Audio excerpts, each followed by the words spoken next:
I apologize for asking, but are you saying you'd rather I not come to the wedding tomorrow? I want to make sure I understand your meaning clearly. What I meant, I believe Marty would also prefer it if his less fortunate sister, who works at a supermarket, didn't attend. It was the first time I truly felt the sting of being looked down upon. They claimed it was for Marty's benefit. Invoking my brother's name left me speechless. My name is Joanna. When I was in ninth grade, our parents passed away in a car accident, leaving Marty and me alone. At first, I couldn't grasp the enormity of it. With no reliable relatives, our teachers stepped in to handle the funeral arrangements and other necessities. I could only watch, tightly holding Marty's hand. It was only after the funeral, in our quiet house, that the reality sank in. I wept uncontrollably, tears flowing until exhaustion claimed me. When I awoke, a strange calm had settled over me, as if I had expended a lifetime's worth of tears in one night. With a clear mind, I pondered how best to move forward, ensuring Marty's well-being above all else. That was my priority. Opting not to pursue college, I decided to enter the workforce instead. Concerns about finding a job without a high school diploma nagged at me, but a classmate's parent who owned a supermarket came through with an opportunity. Would you be interested in working here? The pay isn't great, but the team is wonderful. While others relished their high school experience in crisp new uniforms, I couldn't help but envy them. Yet practicality dictated I had to work to make ends meet. Thankfully, Marty understood our circumstances.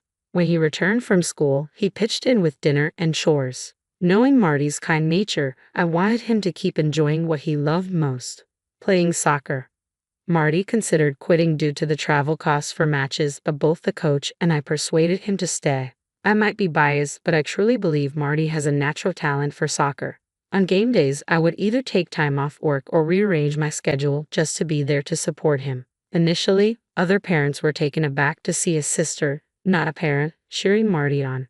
However, as Marty's skills on the field flourished and my encouragement grew louder, the curious glances gradually faded away. Once Marty reached high school, scouts from colleges and even professional leagues began attending his games. This attention ultimately helped him secure an athletic scholarship for college. When it was time for college, Marty declared, "I'm going to work. I can't keep relying on you, sis." I shook my head firmly. "I want you to keep pursuing your dreams, Marty. Through you, I get to experience the youth I missed." Marty frowned slightly at my words. "I'll make it to the pros for sure and take care of you, sis." "Thank you, but I don't need you to worry about me. My only dream is to see you become a professional soccer player." I smiled warmly to reassure him. "I'll be fine." "Sure, sis. You're the one who's always working hard," Marty conceded. But in my eyes, Marty was the true embodiment of hard work. True to his word, Marty turned professional after excelling in college. I continued at the supermarket, eventually scaling back to part-time hours. Time flew by, almost 15 years since I first started working there.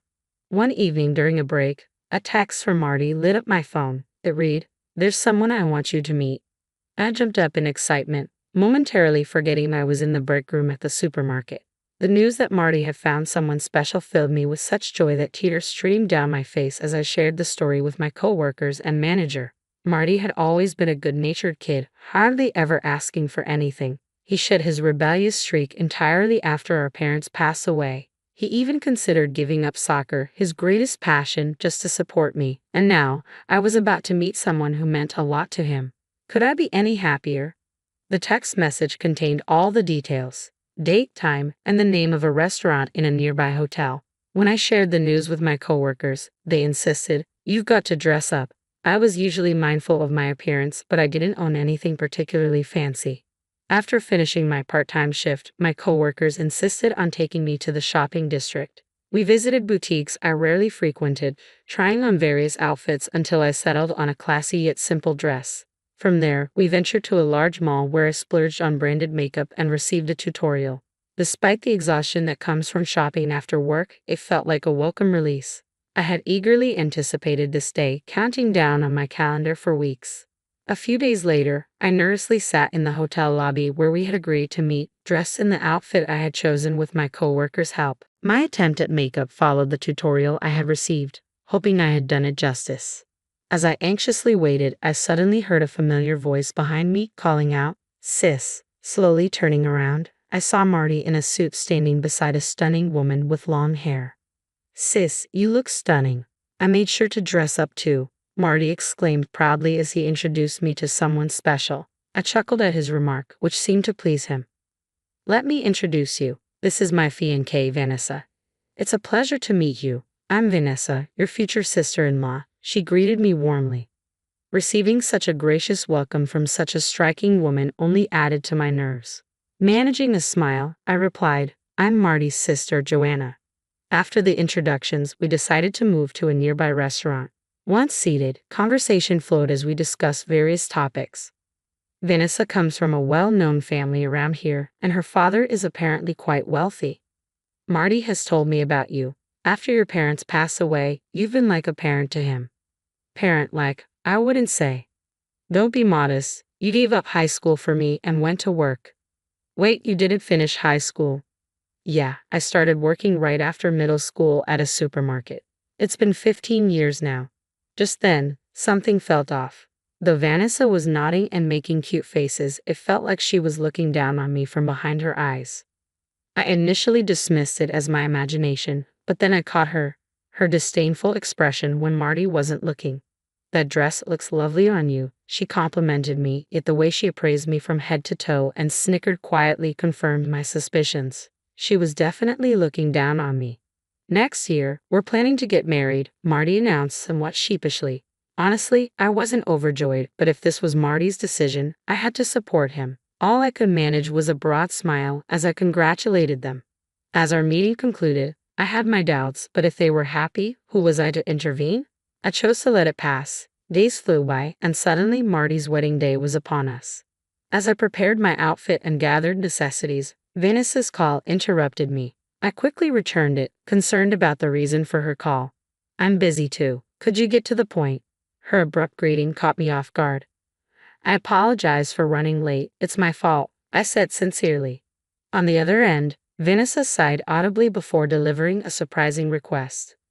Could you, sister-in-law, please consider not attending the wedding tomorrow? What? I don't understand, I replied, taken aback. Vanessa, what do you mean? I mean exactly what I said. I don't think even Marty would want his sister, who works at a grocery store, to be there, she said with a condescending tone that made me keenly aware of being looked down upon. Her disdain was palpable, and she made no effort to disguise it. But I can't possibly miss my brother's wedding, I insisted firmly. Vanessa, that's not an option. As the bride, I decide what's possible. Please don't force me to repeat myself.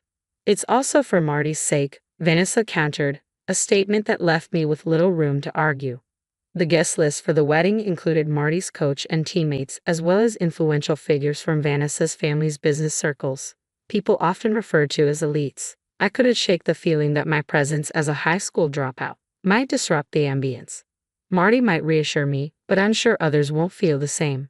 Perhaps following Vanessa's suggestion and not attending would be best. Fine, I won't come. Can I at least send a congratulatory message, even if it feels impersonal, over the phone? If I can't say it in person, then what's the point? Forget it, Vanessa, I said curtly, ending the call. Shocked, I stared at my phone, now silent in my hand. I wish I could have witnessed Marty's happiness firsthand. Shoving my packed bag into a corner of the room, I crawled into bed, deciding to sleep through the day. I had no energy for anything else, and I feared that if I let my emotions surface, tears would follow. I tried to force my eyes shut, but sleep eluded me until morning. When I finally checked my phone, I saw multiple missed calls from Marty, expected, given the circumstances. The family was supposed to leave for the wedding venue early that morning. Just then, another call from Marty came through. Hello, sis, where are you? He asked urgently. I'm on my way, Marty, I replied. I can't do it today, I added after a pause. I could feel the disappointment in his voice. Why? Marty asked softly. I hesitated, torn about revealing the truth. Before I could respond, Marty continued. Did Vanessa say something? Is that why? How did? Before I could inquire further, he cuts me off. Forget it, just come over now. We'll talk later. With that, he ends the call abruptly. Despite my initial decision not to attend, I hastily prepare and leave home, my mind troubled by concerns for Marty and Vanessa. Arriving at the venue, I hear raised voices even before entering the waiting room. Guided by the venue staff, I step inside to witness Marty, Vanessa, and her parents engaged in a heated argument. Surrounding them, bewildered relatives who were meant to be guests look on in confusion. What do you mean not inviting Joanna to the wedding? Marty's voice carries frustration. I can't have a supermarket worker as my sister-in-law. It's embarrassing, Vanessa retorts, her parents nodding in agreement beside her. It's disheartening to see them all aligned on this issue. Witnessing Marty's escalating anger, I see this frustration boiling over. What do you mean I should be embarrassed? Joanna has worked tirelessly her whole life to take care of me, he asserts passionately. Vanessa scoffs at his defense. Because of your sister, I might never marry. You know I should come first, right? That's right, Vanessa asserts confidently, as if it's self-evident. Absolutely, her parents chime in unison. Meanwhile, Marty looks ready to explode with rage. Marty, Vanessa, let's try to calm down. I interject hastily, attempting to diffuse the tension. But Vanessa suddenly notices my presence and snaps. Why are you here? People like you, who work at supermarkets, weren't invited. Leave now. Why does she have to say things like that? I thought, struggling to hold back tears in front of Vanessa. Just then, a voice broke through the murmurs of the crowd of onlookers. Wait a moment, I can't let that comment slide, declared the voice. Its owner pushed through the gathering and stood before us. Coach. It was Marty's team coach, who had arrived early for the ceremony and intervened upon hearing the disturbance. Judging someone by their occupation is unjust, he asserted firmly. Vanessa shot him a pained glance. Even she couldn't maintain her composure in front of the coach. Well, that may be, the coach remarked with a wry smile as he pulled a book from his bag. My initial sadness evaporated, replaced by a rush of embarrassment. Are you sure she's low level, even by your standards? He challenged. That's a bestseller. What does this have to do with anything? I exclaimed, recognizing the book in his hands. It was a novel I had written under the pseudonym Annie. Vanessa and her parents were left speechless. The coach held up the book, revealing my secret identity as its author. The novel traced back to a time before Marty's soccer career took off. When life settled down after our parents' passing, I turned to reading as a solace, often spending time at a library near my supermarket workplace. That library had a public computer corner where I first explored writing, fueled by my passion for books. On a whim, I entered a contest and won, leading to connections with a publishing house. Now, I'm a recognized author of several bestsellers and often featured in the media. I've never heard this story, Vanessa finally spoke after a moment of stunned silence. Marty interrupted sharply. I never mentioned it, but it's true, fixing a firm gaze on Vanessa. Marty's sincerity seemed to sway Vanessa. She turned to me, her demeanor shifting from skeptical to genuinely impressed. If you're such an accomplished person, that changes things. Please join us for the ceremony. Don't toy with me. I'm not marrying you, Marty declared firmly, causing Vanessa to bristle. What did you just say? She retorted, her anger palpable. The coach intervened, holding Vanessa back. We can't go on like everything's normal after the way you've treated my sister. Marty continued, his voice resolute. I'm sorry, but I can't go through with this, Vanessa. Amidst protests from Vanessa's parents and the relatives who had gathered for the wedding, Marty offered a heartfelt apology. This isn't happening, Vanessa's parents exclaimed, restrained by their own relatives. After some heated exchanges, it was decided that Vanessa's guests would leave. Vanessa herself continued to demand, "You have to marry me," as they departed. In the dressing room afterward, it was just Marty and me.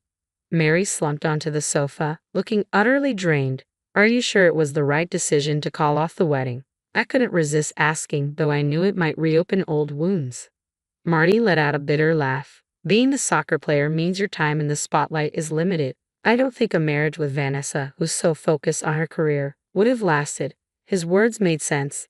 Marty had a valid point. I can imagine how Vanessa, who belittled me for working at a supermarket, would treat you if you gave up soccer, I remarked, thinking aloud. Why didn't you mention that I'm a writer? I asked Marty, curious about his reasoning. Marty had kept my identity as a writer from Vanessa, and I sensed there was a deliberate reason behind his silence. When I brought it up, Marty simply smiled. I couldn't shake the feeling that Marty had seen through Vanessa's facade. Numerous discussions unfolded between our families, ultimately leading to the formal cancellation of the engagement. Vanessa and her parents vehemently resisted to the very end, but the intervention of other relatives prevailed. Despite the broken engagement, Marty continued to excel in his soccer career. In contrast, Venus's family endured public scrutiny after her outburst in the waiting room was splashed across the media. As for me, I'm contemplating transforming this ordeal into a novel while balancing my writing career with my job at the supermarket. I intend to keep supporting Marty just as we've always done,